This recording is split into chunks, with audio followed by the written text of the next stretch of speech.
My name is Haben Girma. Allow me to share a recent experience. The officer stands between me and the British Museum. First he says no dogs.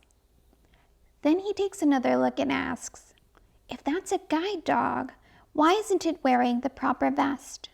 All week, sighted people have been asking me, why isn't he wearing green? Or, how come he's not wearing the sign? I had no idea Londoners obsess over canine attire.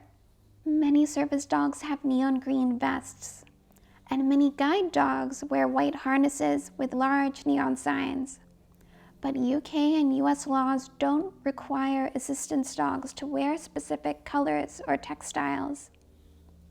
In America, we have over a dozen different guide dog schools, and each one has a unique harness. My Milo graduated from the Seeing Eye, the world's oldest guide dog school. Its instructors have helped start many of the guide dog schools around the world, including the UK. The Seeing Eye harness has the school name embossed in an elegant font. The soft brown leather sparkles with pops of silver, complementing Milo's black and tan, genuine fur coat. The officer listens as I share what I've been teaching Londoners. It's the training that makes a guide dog, not the outfit. The officer not only lets us in, but invites us to skip the queue. Queue hopping sparks heated debate in the blind community. We want equality, not special treatment. I'm an avid walker, dancer, and the author of Haben, the deaf-blind woman who conquered Harvard Law. Deaf blindness doesn't prevent me from standing in lines, and normally I do, unless someone insults my dog. Inside the museum, I approach an exhibit. Milo stands patiently beside me as my fingers glide over an Egyptian foot. Signs throughout the room prohibit touching. That ban is for the sighted. Only blind people can touch ancient treasures. And signs indicate this with a symbol that looks like a stylized eye. Equality can mean different ways of engaging. If you have working eyeballs, use them. If not, tap into your other senses. I continue through the museum, delighted in all the history at my fingertips. This large sculpture, the sacred boat of Queen Mutemnia, is from 1400 BCE.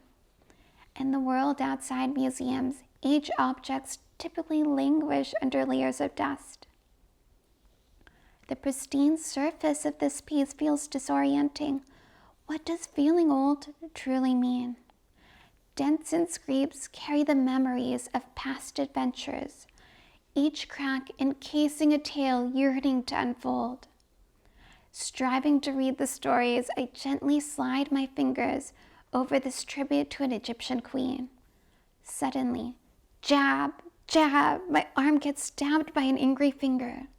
Milo looks up in alarm. The person furiously gestures at the don't touch sign. I don't see them, of course, and turn back to the sculpture. A museum employee stops the raging sighting, explaining that blind people are allowed to touch exhibits.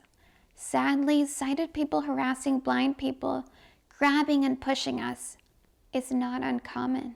If I may offer a suggestion, the museum should block entry to sighted people. They're quite poorly behaved.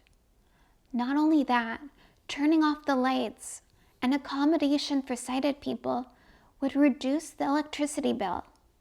Think about it. In all seriousness, sighted people need to stop making assumptions.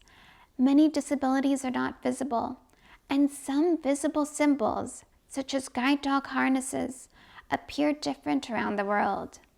We shouldn't have to dress a certain way or carry a specific symbol. Non-disabled people must work harder to eradicate disability bias. Museum visitors playing culture police may end up hurting someone.